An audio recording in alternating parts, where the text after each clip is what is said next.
La marraine de ce splendide canot est Madame Françoise Caumont. C'est en compagnie de l'Amphion, doyenne du Léman, que la Benjamine a été mise à l'eau. Madame Caumont, vous avez été choisie comme marraine pour ce canot Annan-Noailles. Quelles sont vos impressions à l'issue de ce baptême? J'ai été très heureuse déjà d'être la marraine de ce magnifique bateau et surtout d'avoir été choisie. C'est un honneur pour moi et j'en suis très contente. Quelque part, ça doit vous toucher, Annan-Noailles, votre sens culturel étant assez développé, le fait qu'il soit Annan-Noailles, quelle impression ça vous fait? J'ai tout de suite été partie prenante du nom de ce bateau parce que c'est une figure pour la région Annan-Noailles. Cette femme qui a su chanter le lac dans ses poèmes.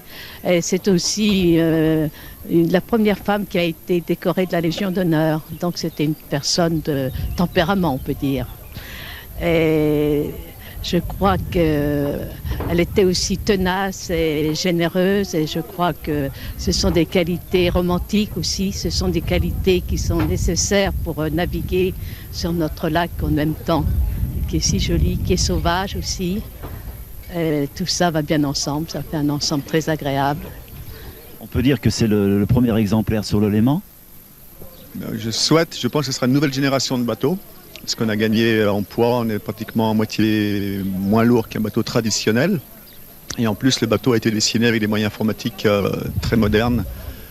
Et on a mis en comparaison plusieurs bateaux en informatique. Et on a pris celui qui est sorti, celui qui donne les meilleures caractéristiques.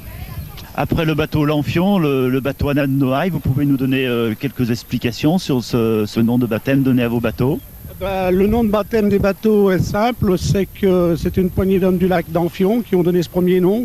Le bateau, on débaptise pas un bateau parce que c'était l'ancien Marcel qu'on avait récupéré chez un particulier. Et c'est pour cette raison qu'il avait été débaptisé. Il fallait qu'on lui donne un nom et on lui a donné l'Amphion parce que l'Amphion, c'est des gens d'Amphion qui ont récupéré ce bateau et qui l'ont remis en état pour pouvoir naviguer. Par contre, pour l'Annan-Noailles, c'est tout à fait différent. Notre femme de lettres qui a porté si loin le cœur du Léman, c'est un honneur pour nous et un hommage qu'on lui rend de appeler ce bateau Annan-Noailles, qui a été oublié pendant quelques années pour beaucoup de choses, parce qu'il y a eu des branques au vent sur le lac, mais d'Annan-Noailles, il n'y en a jamais eu.